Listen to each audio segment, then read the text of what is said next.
Assalamualaikum warahmatullahi wabarakatuh. Bismillahirrahmanirrahim. Alhamdulillah. Nahmaduhu wa nasta'inuhu wa nastahdihi wa nastaghfiruh. Wa na'udzu billahi min syururi anfusina wa min sayyiati a'malina.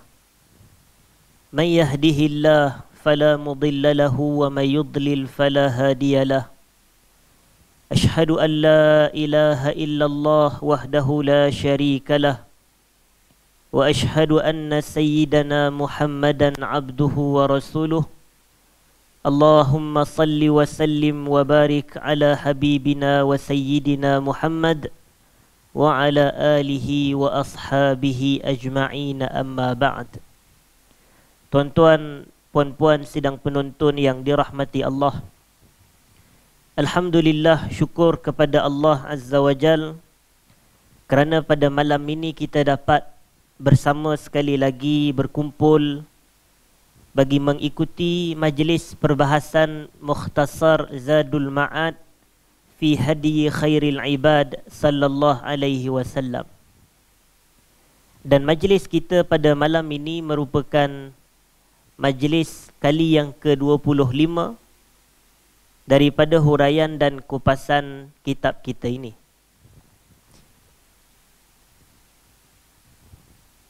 Seperti mana yang kita maklum dan kita ketahui semua hadirin dan hadirat, kita berada dalam satu fatrah ataupun satu tempoh masa yang mana ini merupakan satu daripada ujian Allah Subhanahu wa ta'ala kepada hamba-hamba yang beriman. Seperti kita tahu, setiap kali perbahasan kita ini, maka saya selalu sebut bahawa perbahasan kita ini seputar dengan Hadiyun Nabawi ataupun Hadiyun Nabi sallallahu alaihi wasallam, petunjuk Nabi sallallahu alaihi wasallam. Dan apabila kita sebut tentang hadiyu atau petunjuk, maka tidak dapat tidak kita perlu lihat bagaimanakah Nabi sallallahu alaihi wasallam berinteraksi dan memberikan panduan dan petunjuk dalam setiap isu-isu yang berlaku. Menjadi satu kekurangan sekiranya keberadaan dan kehadiran saya pada malam ini membahaskan topik Faslun fi kutabihi sallallahu alaihi wasallam, perbahasan dalam menceritakan tentang penulis-penulis surat bagi Nabi sallallahu alaihi wasallam. Namun dalam masa yang sama, saya tidak berpijak di atas realiti yang hakikat, iaitu mengulas bagaimana panduan dan petunjuk Nabi sallallahu alaihi wasallam dalam berhadapan dengan isu seperti ini. Kita tahu yang mana sebelum-sebelum ini asatizah di sini telah banyak mengulas dan mengupas berkaitan dengan isu COVID-19 tersebut, tetapi saya juga ingin sekali lagi sebagai pengulangan dan penegasan bagaimana setiap Muslim seharusnya berhadapan dengan situasi seperti ini. Pertama sekali kita tahu yang mana setiap keburukan yang berlaku itu adalah ujian daripada Allah Subhanahu wa ta'ala. Dan ujian ini berbeza persepsinya apabila individu yang diuji itu adalah berbeza keadaan. Sebagai contoh, apabila ujian menimpa seorang mukmin dan apabila ujian yang menimpa selain orang yang beriman. Orang yang beriman disebut oleh Nabi sallallahu alaihi wasallam ajaban li amril mu'min, sangat ajaib dan mengkagumkan dengan keadaan seorang mukmin. Apabila dia ini mendapat kebaikan, maka dia bersyukur. Namun apabila dia mendapat keburukan, maka dia sabar. Kita tahu Quran sebut wa nabluukum bil khairi wasyarr, kami ni akan uji kamu dengan kebaikan dan juga dengan keburukan. Berlakunya wabak, ataupun ta'un atau penyakit berjangkit, ini semua adalah satu ujian Allah yang berbentuk keburukan. Manakan tidak, ia menyebabkan banyak kerosakan berlaku, bukan semata melibatkan nyawa manusia, tapi juga melibatkan harta benda. Kita lihat pada hari ini ekonomi pun jatuh disebabkan apa yang berlaku seluruh dunia.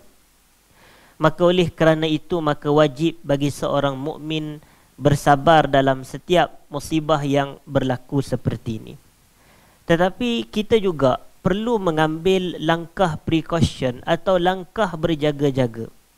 Sebab itu banyak tindakan-tindakan yang telah dilakukan oleh para ulama ataupun para umara yang melibatkan istilah yang kita panggil sebagai ulil amri, golongan dari kalangan pemerintah, keduniaan dan juga ulama yang mentadbir hal ehwal keagamaan. Maka telah berlaku banyak saranan dan arahan yang wajib diikuti. Jadi tak perlu, sebahagian saya tengok kebanyakan masyarakat kita di media sosial buat cadangan itu, buat cadangan ini. Tidak perlu dah kepada cadangan-cadangan apabila sudah ada arahan dan ketetapan pemerintah. Sebagai contoh, tiba-tiba pula apa kata kita buat begini dan begini dan begini. Arahan telah ada, patuh sahaja. Tidak perlu kita nak panjang apa semua. Kita hanya dituntut atas kapasiti masyarakat dan rakyat mematuhi sahaja. Jadi oleh kerana itu, hadirin yang dirahmati Allah, maka selain daripada itu, maka apabila kita lihat situasi semasa yang berlaku kepada kita pada hari ini, ramai yang mengatasnamakan agama terhadap apa yang berlaku dan statement yang mereka keluarkan, meskipun kenyataan itu hakikatnya kenyataan yang silap. Saya ambil beberapa contoh. Ramai yang atas hujahan bahawasanya kita tidak perlu takut kepada makhluk, tetapi kita hanya takut kepada Allah Subhanahu wa taala. Hakikatnya hal ini kita tidak ada kontradik pun antara satu sama lain. Kerana apa kita sebut tidak ada sebarang percanggahan? Sebab kita menghindarkan diri daripada bahaya itu dituntut. Menghindarkan diri daripada bahaya dituntut. Langkah pencegahan sentiasa diambil.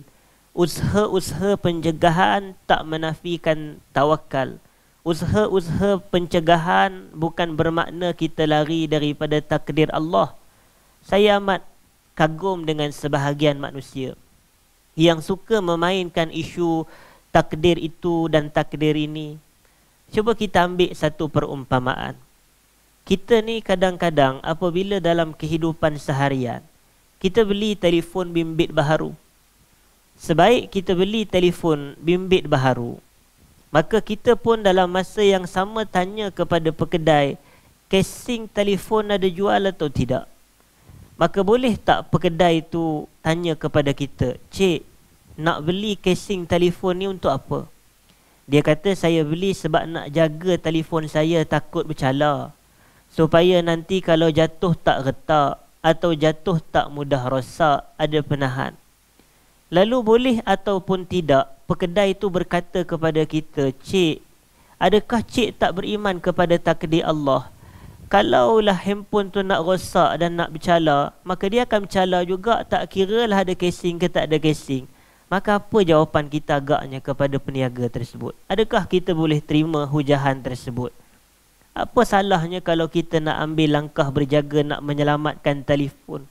Kalaulah telefon yang kita kata nilaiannya di bawah 10,000 ke 5,000 pun kita jaga, apatah lagi nyawa manusia dan setiap arahan yang diambil untuk menjaga tindak tanduk nyawa manusia ini.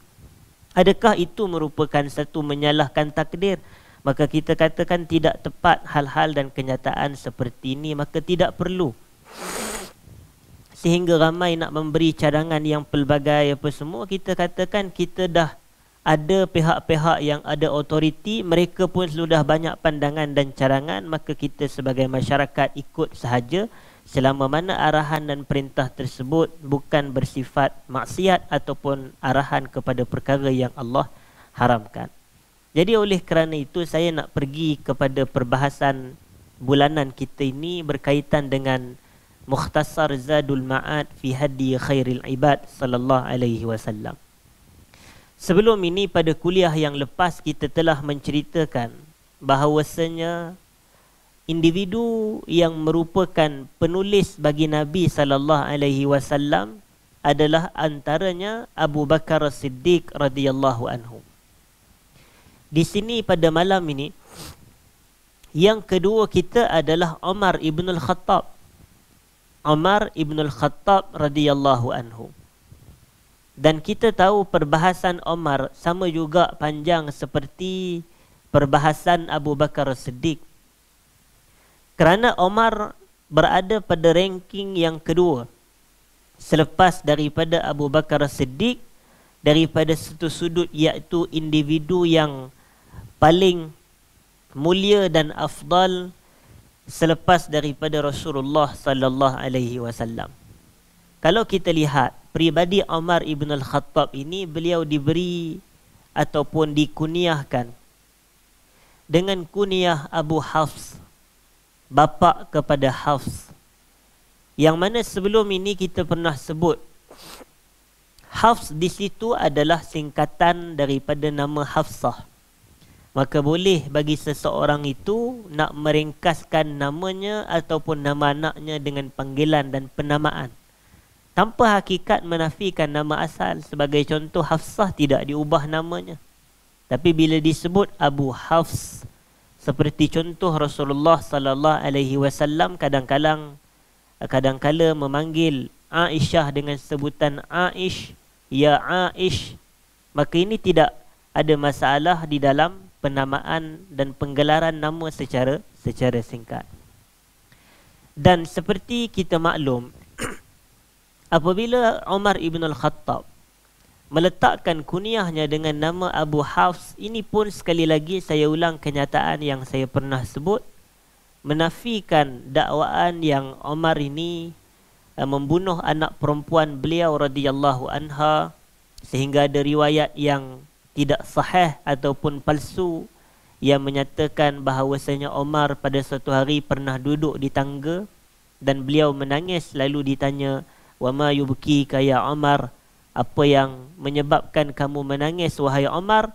Maka Umar mengatakan, "Aku terkenang tentang anak perempuan yang dia bunuh semasa jahiliyah." Hakikatnya ini adalah riwayat palsu yang dinisbahkan atau disandar kepada Umar ibn al-Khattab, sedangkan beliau tidak pernah membunuh anak perempuan beliau, dan buktinya adalah Hafsah ini anak sulung Umar, dan ia kekal atau beliau kekal hidup sehinggalah selepas kewafatan Rasulullah sallallahu alaihi wasallam.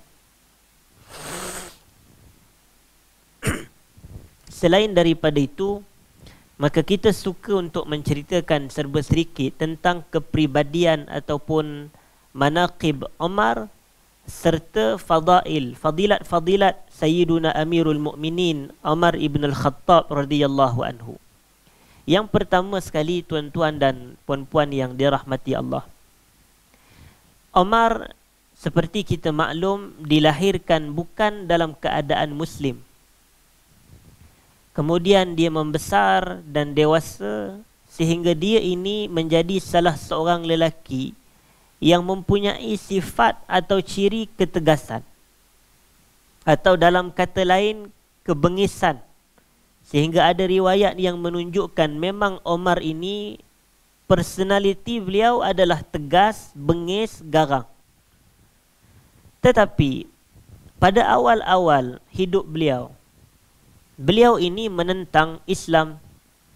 Apabila saat Islam yang dibawa oleh Rasulullah sallallahu alaihi wasallam mula diperluaskan sebarannya kepada masyarakat Mekah pada ketika itu, maka Umar ibn al-Khattab ini antara individu yang menentang, antara yang kuat menentang. Dan tentangan ini bukan semata kepada umat Islam sahaja, tetapi kepada Nabi Islam, iaitu Rasulullah sallallahu alaihi wasallam. Sehinggalah sampai kepada tahap ada riwayat menunjukkan Nabi sallallahu alaihi wasallam berdoa, Allahumma a'izzal Islam bi ahadi umarain. Ya Allah, kau muliakanlah Islam ini dengan salah seorang daripada dua Umar. Iaitu salah seorang daripada dua itu antaranya adalah Umar ibn al-Khattab. Lalu kemudian sampai kepada satu peristiwa, bahawasanya satu hari yang mana Sayyidina Umar ini dia keluar daripada rumah dengan membawa senjata ataupun alat untuk pergi menyerang dan membunuh. Sehingga sampai kepada tahap keluarlah satu kumpulan yang bertemu dengan Umar pada waktu tersebut. Sehingga dikatakan kepada Umar, awak nak ke mana ni Umar? Awak nak ke mana? Lalu Umar mengatakan, aku ingin pergi membunuh Muhammad. Aku ingin pergi membunuh Muhammad. Maka timbul terkejut masyarakat ataupun gerombolan yang menegur Umar pada waktu itu, sehingga mereka katakan yang pertama, mereka memberikan satu ataupun dua justifikasi. Pertama, mereka kata, awak nak bunuh Muhammad, golongan ataupun kelompok Bani Hashim nescaya pasti tidak akan berlepas diri atau membiarkan hal tersebut berlaku. Bila Umar dengar hal ni, dia masih relax lagi. Sebab apa dia agak relax? Dia bagi dia peduli apa orang nak serang. Sebagai contoh begitulah. Lalu kita sebut, apabila berlaku hal seperti ni, hadirin dan hadirat, yang kedua diberi justifikasi. Kamu nak serang Muhammad, tapi dalam masa yang sama adik perempuan kamu itu pun telah menganut agama Muhammad. Maka yang kedua ini barulah menarik perhatian Umar ibn al-Khattab. Maka Umar dia kata terkejut dan dia segera pergi ke rumah adik perempuan yang bernama Fatimah bintul Khattab. Dan sebaik sahaja dia pergi ke rumah Fatimah bintul Khattab, dia ketuk pintu rumah tersebut. Tetapi tidak ada sahutan atau tidak ada jawapan. Maka ada seorang dia buka pintu. Waktu itu Fatimah ini dengan suaminya Sa'id ibn Zaid, juga salah seorang sahabat yang dijamin syurga, mereka menyorok ataupun seakan menyembunyikan diri daripada Sayyidina Umar. Lalu Sayyidina Umar berkeras juga panggil, dan setelah dipanggil dan didapati di tangan adik perempuannya tersebut ada mushaf, yakni lembaran-lembaran Al-Quran pada waktu itu. Maka Sayyidina Umar dia pun minta. Dia kata, bagi kepada aku untuk aku lihat apakah hal tersebut ataupun apakah dia yang kamu pegang. Maka adik dia sebut, hazal Quran, ini adalah Quran. Wal Quranu la yamassuhu illa tahir, dan Quran ini tidak disentuh melainkan oleh orang yang suci. Lalu Umar minta dibacakan. Maka dibacakanlah ayat tersebut, iaitu seperti yang kita tahu, bacaan daripada surah Taha. Maka dibaca Taha, ma anzalna alaikal Qur'ana litashqa. Lalu sampailah kepada satu ayat, innani anallah la ilaha illa ana fa'budni wa aqimis salata li zikri. Sesungguhnya aku ini adalah Allah, kata Allah. La ilaha illa ana, tidak ada Tuhan selain aku ini. Fa'budni, abdikan diri kamu kepadaku, kata Allah. Wa aqimis salata li zikri, dirikan salat untuk mengingati aku. Maka bila terdengar sahaja ayat tersebut, maka ayat inilah satu ayat yang telah memberi kesan kepada jiwa Sayyidina Umar ibn al-Khattab. Sehingga akhir sekali mereka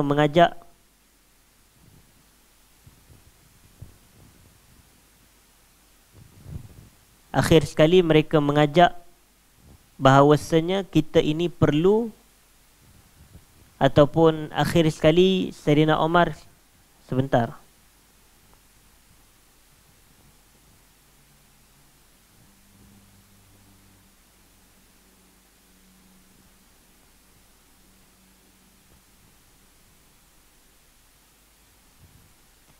Maka saya sambung sedikit lagi. Apabila Umar mendengar ayat tersebut, maka Sayyidina Umar radhiyallahu taala anhu dia memberi kesan ataupun terkesan kepada diri beliau. Sekarang ke? Okey. Apabila terkesannya beliau pada ayat tersebut ataupun apabila mendengar kepada ayat tersebut, maka ini memberi gambaran kepada kita semua hadirin dan hadirat bahawasanya bagaimanakah seorang yang asalnya begitu tegas dan keras jantung hati dia, tapi bila dia mendengar bacaan ayat Quran, maka dia rasa terkesan. Maka yang ini sepatutnya memberikan kepada kita ini kepahaman bahawasanya benar-benar Al-Quran ni dia memberi hidayah. Dia memberi petunjuk dan panduan khusus bagi mereka yang mencari, bukan bagi mereka yang langsung tidak ada niat nak mendapat dan memperoleh hidayah dan manfaat. Sebab itu apabila Umar dalam proses dia cuba juga nak dengar tentang bacaan ayat tersebut, maka dia dengar. Dan semenjak daripada itu, beliau mula lunak dan jinak kepada Islam dan akhirnya memeluk Islam yang dibawa oleh Nabi SAW.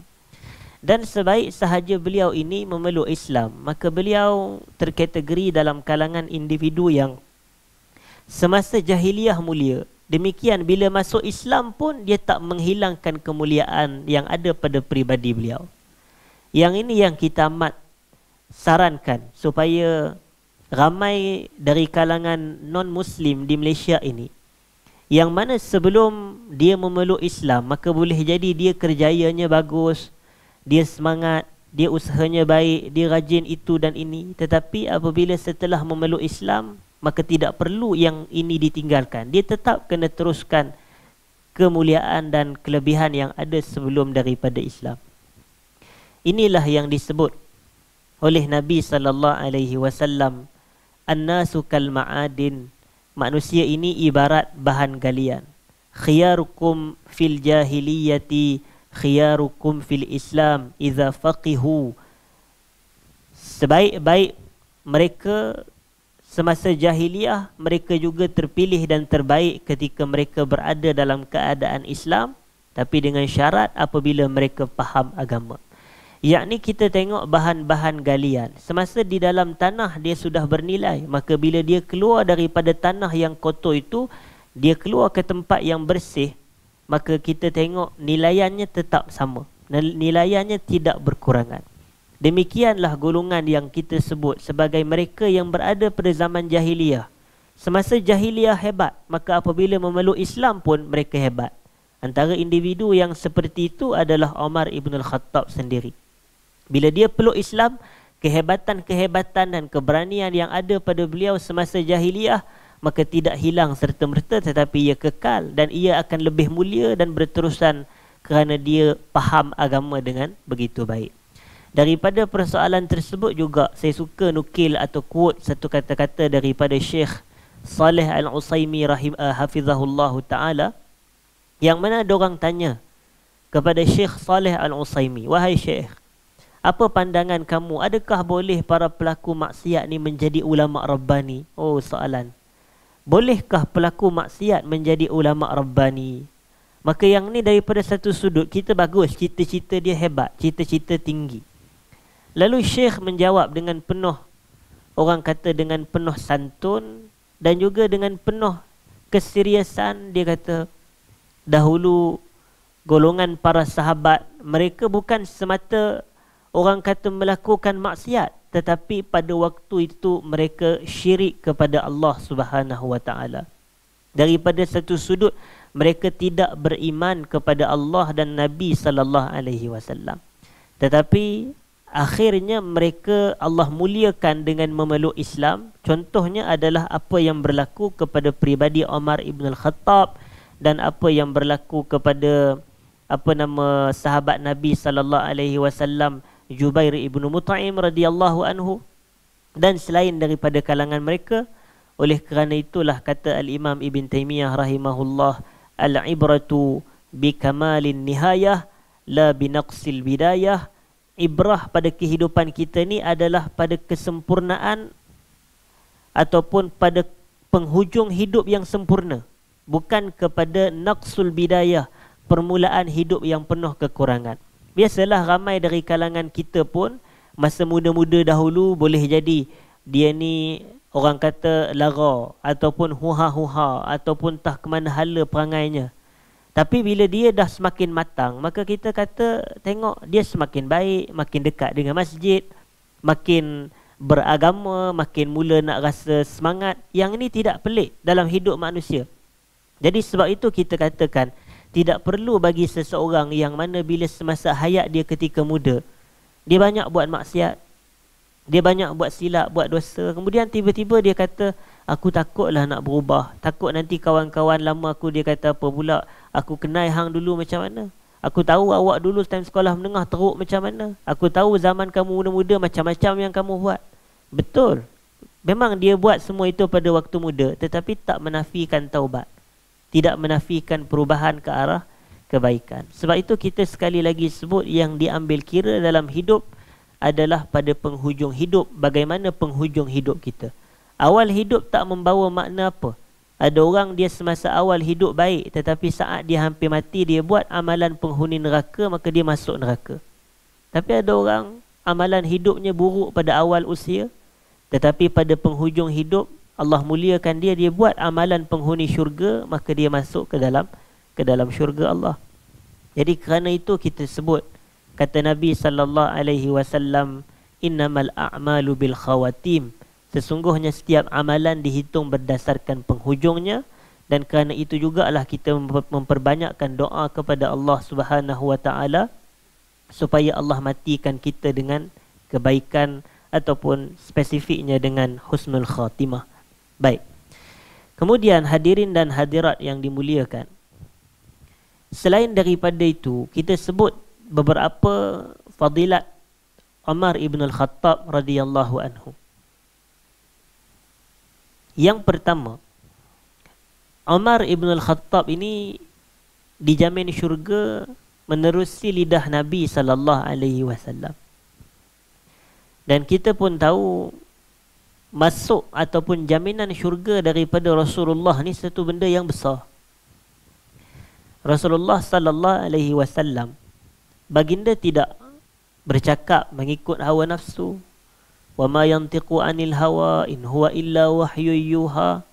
Nabi tidak bercakap mengikut hawa nafsu, melainkan ianya adalah wahyu. Selain daripada itu, maka apabila disebut yang Umar ni salah seorang daripada penghuni syurga, maka ini adalah satu kepastian dan kejazaman daripada Nabi sallallahu alaihi wasallam. Seperti yang kita selalu ulang di sini tuan-tuan dan puan-puan, Rasulullah sallallahu alaihi wasallam sebut Abu Bakrin fil jannah, Umar fil jannah, Uthman fil jannah, Ali fil jannah, Talhah bin Ubaidillah, Az-Zubair ibn al-Awwam, Sa'ad ibn Abi Waqqas, Sa'id ibn Zaid, Abu Ubaidah Amir bin al-Jarrah, dan Abdurrahman ibn Auf radhiyallahu ta'ala anhum ajma'in. Maka mereka adalah individu yang mendapat jaminan syurga daripada lidah Rasulullah sallallahu alaihi wasallam.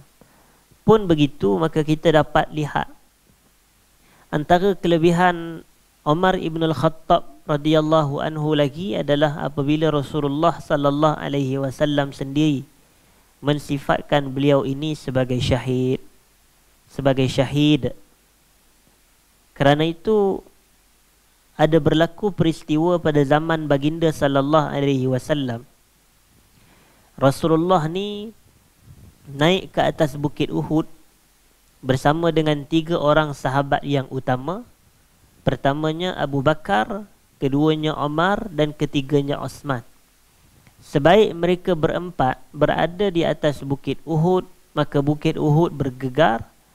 Lalu Rasulullah sallallahu alaihi wasallam berkata kepada bukit Uhud, "Usbut Uhud, tetaplah kamu wahai Uhud, innama alaika nabiyyun wasiddiqun wasyahidan."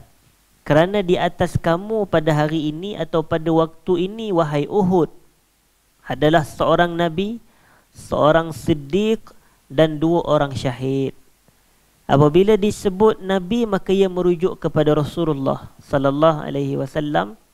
Apabila disebut siddiq, maka ia merujuk kepada Abu Bakar.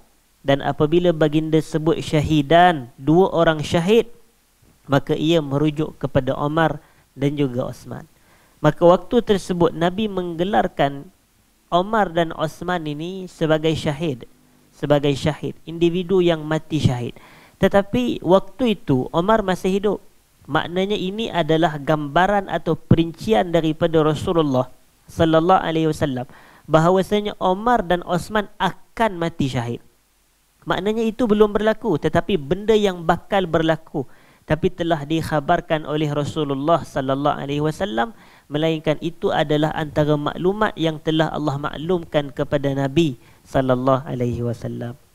Dan dari sudut ranking ataupun dari sudut hierarki, maka kita sebutkan dalam surah An-Nisa bahawasanya Allah Subhanahu wa taala mensifatkan ataupun menyatakan, wa may yuti'illaha war rasul, siapa taat kepada Allah dan Rasul, faulaika ma'al ladzina an'ama Allahu alaihim minan nabiyyin was-siddiqin wasyuhada'i was-salihin.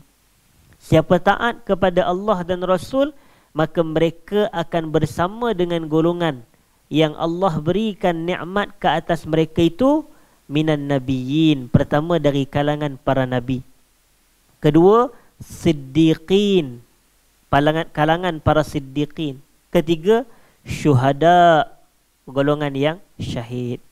Maka kita kalau dapat tengok berdasarkan hadis yang saya bacakan sebentar tadi, Nabi kata innama alaika nabi, atas kamu nabi, siddiq, kemudian ada siddiq wa syahidan. Maknanya rankingnya seakan menunjukkan selepas Rasulullah adalah Abu Bakar yang merupakan siddiq, dan selepas Abu Bakar adalah Umar yang merupakan syahid, yakni minasy syuhada, dari kalangan syuhada. Dan hakikat hal tersebut, bismillah.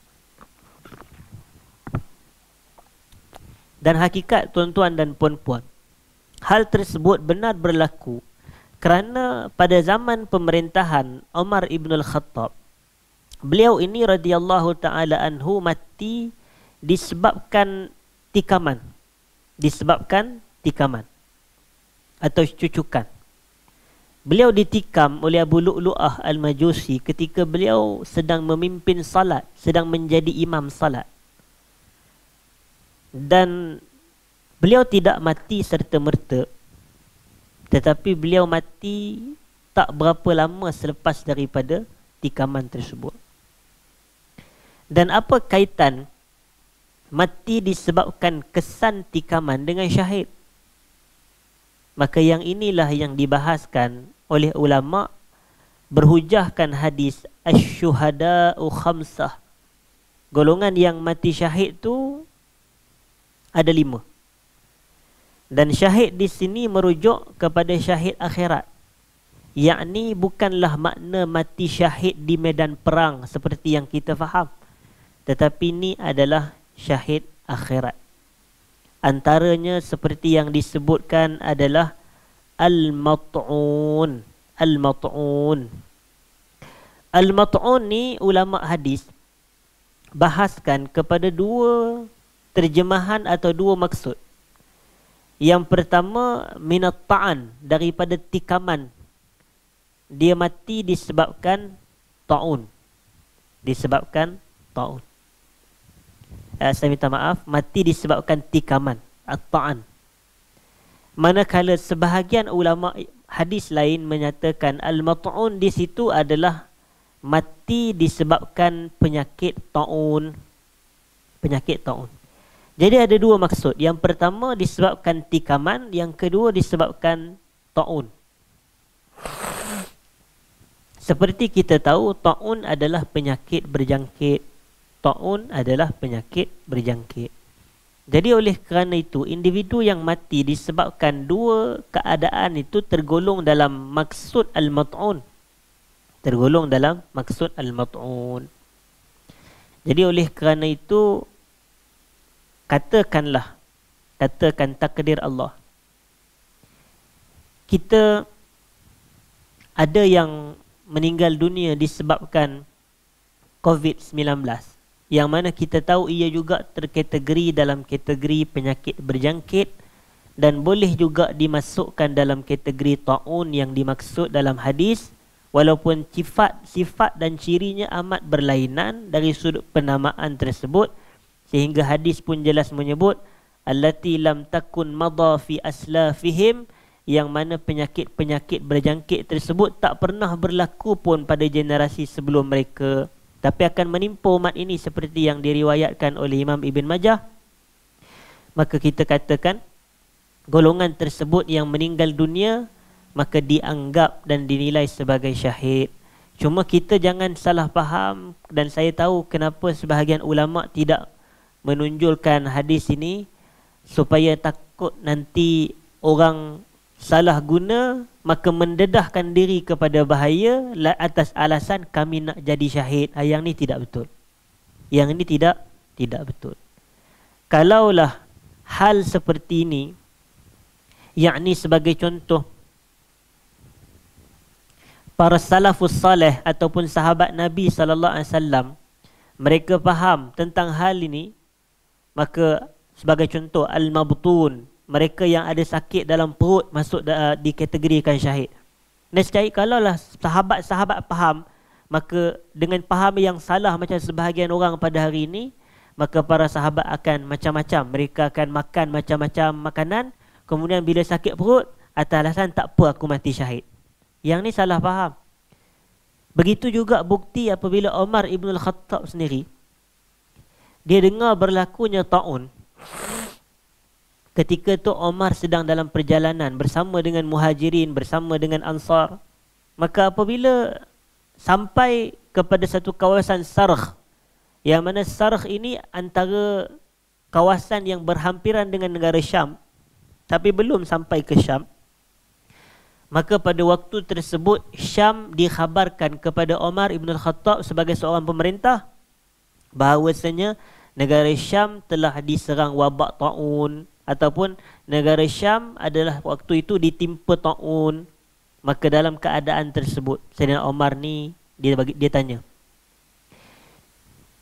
tanya kepada Abu Ubaidah, dia tanya kepada muhajirin, dia panggil, selepas muhajirin dia panggil ansar. Ni nampak musyawarat, bincang macam mana kita nak masuk ke nak patah balik, nak masuk ke nak patah balik.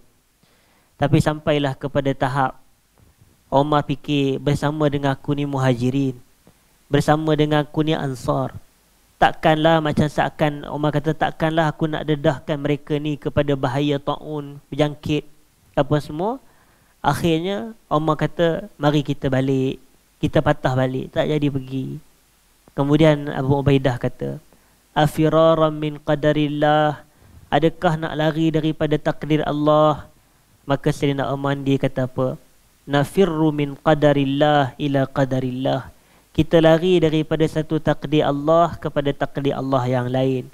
Apa pandangan kamu kalau kamu ada seekor unta yang mana dia terjatuh ke dalam satu lembah, dan satu unta terjatuh dalam lembah lain yang ada lembah yang tandus, ada lembah yang subur?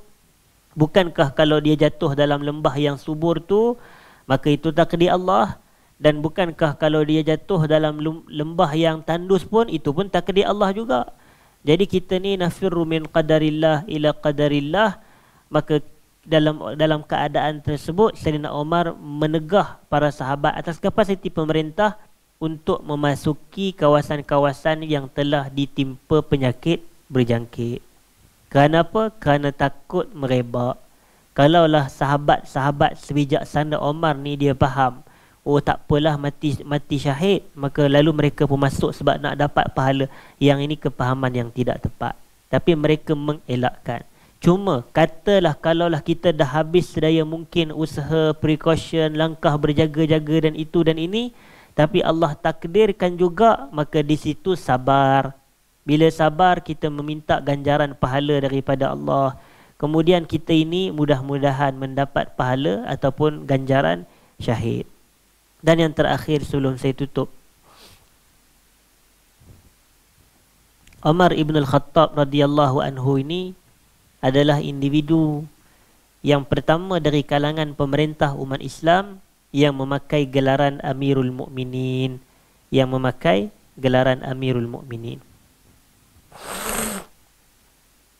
Sebelum itu, suka juga untuk saya maklum bahawasanya Umar ibn al-Khattab, beliau ini berbeza sedikit keadaan beliau naik jadi pemimpin atau pemerintah dengan keadaan Abu Bakar. Abu Bakar ni Rasulullah SAW, bila Rasulullah wafat, Rasulullah tidak sebut secara jelas siapakah pengganti Rasulullah. Yang ini daripada satu sudut, Abu Bakar bukan individu yang dinamakan oleh Rasulullah sebagai pengganti baginda. Tapi dalam masa yang sama, orang lain pun tak ada disebut oleh Rasulullah sallallahu alaihi wasallam sebagai pengganti.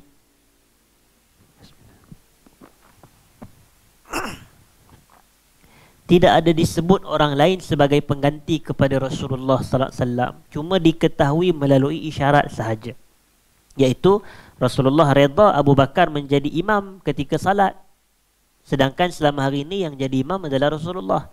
Dan semasa hayat Nabi, Nabi melihat dan Nabi meredai Abu Bakar memimpin salat sebagai imam. Kerana itu para sahabat sebut, laqad radiyahu sallallahu alaihi wasallam lidinina afala nardahu lidunyana. Tapi berbeza pula keadaan Abu Bakar ni dalam tempoh 2 tahun beliau menjadi pemerintah, beliau sendiri telah menamakan Umar sebagai pengganti dia. Jadi tidak timbul isu, maka semua umat Islam selepas daripada itu pun berbai'ah kepada Umar, melantik Umar menjadi Amirul Mukminin ataupun khalifah selepas daripada itu. Cuma gelaran khalifah ni, seperti kita tahu Abu Bakar As-Siddiq pakai gelaran Khalifatu Rasulillah sallallahu alaihi wasallam, pengganti kepada Rasulullah. Tetapi Omar ni bila ada satu hari orang panggil dia ya Amirul Mukminin, wahai Amirul Mukminin, maka Omar kata ini adalah satu perkataan atau ucapan yang baik. Antumul mu'minun wa ana amirukum wa ana amirul mu'minin. Kamu adalah golongan yang beriman, aku adalah pemimpin kamu dan aku adalah Amirul Mukminin. Selain daripada itu, Umar juga disifatkan oleh Nabi sallallahu alaihi wasallam sebagai individu yang mana dia ini ditakuti hatta oleh syaitan. Sehingga ada riwayat menyebut, kalaulah ada satu jalan yang dilalui oleh Umar, nescaya syaitan akan memilih jalan yang lain. Dan selain daripada itu, antara kelebihan dan fadilat Umar ibn al-Khattab ini juga adalah Umar ibn al-Khattab adalah merupakan individu yang banyak menangis. Ini ajaib juga. Seorang yang amat kontradik, ketegasan di siang hari tapi malam harinya menangis. Tapi ini hakikatnya, inilah sepatutnya mukmin. Di siang harinya penuh dengan ketegasan, keberanian untuk mempertahankan Islam, tapi di malam harinya seperti kebudak-budakan dengan Allah Subhanahu wa taala. Sebab inilah jiwa kehambaan. Jiwa kehambaan, bila sesama manusia kita nampak dia tegas, tapi bila di hadapan Allah maka kita tahu bahawasanya dia adalah seorang hamba. Jadi oleh kerana itu Umar ni dia banyak menangis. Sehingga ada riwayat menyatakan bahawasanya pada 2 mata Umar ni di bawahnya ada garisan hitam. Kerana Umar dia pakai celak, garisan hitam disebabkan beliau banyak menangis. Dan ada riwayat ketika Umar memimpin salat subuh, maka Sayyidina Umar membaca ayat daripada surah Yusuf, innama ashku bathi wa huzni ilallah wa a'lamu minallahi ma la ta'lamun. Aku mengadu kesedihan dan duka citaku kepada Allah, dan aku tahu apa yang kamu semua tak ketahui. Iaitu kata-kata Nabi Yaqub kepada anak-anak beliau alaihi salatu wassalam. Dapat kita faham daripada ayat ni, kata perawi hadis tersebut, sami'tu nashija Umar, aku mendengar Umar menangis teresak-esak bila dia membaca ayat tersebut. Jiwa yang terkesan bila dengar bacaan ayat Quran ataupun bila dia membaca ayat Al-Quran, maka hati dia akan terkesan. Kerana itulah individu seperti ini amat penting untuk kita mempelajari sirah mereka dan dicontohi, sehingga ada riwayat daripada Nabi SAW, iqtadu bil lazaini min ba'di Abu Bakrin wa Umar, ikutlah kamu dengan 2 individu selepas daripada aku. Yang pertama Abu Bakar, yang kedua adalah Umar. Dan ada juga riwayat-riwayat yang lain daripada Nabi SAW yang menceritakan banyak tentang fadilat Umar untuk dicontohi. Oleh kerana itu wajib bagi kita sebagai umat Islam semua mempelajari dan menghayati sirah kepribadian para sahabat Nabi, termasuk adalah Umar ibn al-Khattab radhiyallahu anhu, dan ajarkan ia kepada anak-anak, ajarkan ia kepada keluarga kita, kenalkan kepada sahabat-sahabat, dan kita sendiri mempelajari siapakah mereka ini supaya bertambah kecintaan dan keimanan kita kepada agama Islam. Kerana daripada tangan-tangan dan usaha mereka inilah Islam berkembang. Kerana itu kata Imam Malik bin Anas radhiyallahu taala anhu, wa kana salaf yu'allimuna auladahum hubba Abi Bakrin wa Umar kama yu'allimuna suratan minal Quran. Adalah golongan salafus salih, mereka mengajarkan kepada anak-anak mereka supaya mencintai Abu Bakar dan Umar sebagaimana mereka mengajarkan anak mereka satu surah daripada Al-Quran. Jadi itu serba sedikit bahasan kita pada malam ini. Jadi saya rasakan cukup sekadar itu. Saya minta maaf jika ada salah silap dan terkasar bahasa. Aku luma sami'tum astaghfirullahal azim li wa lakum. Assalamualaikum warahmatullahi wabarakatuh.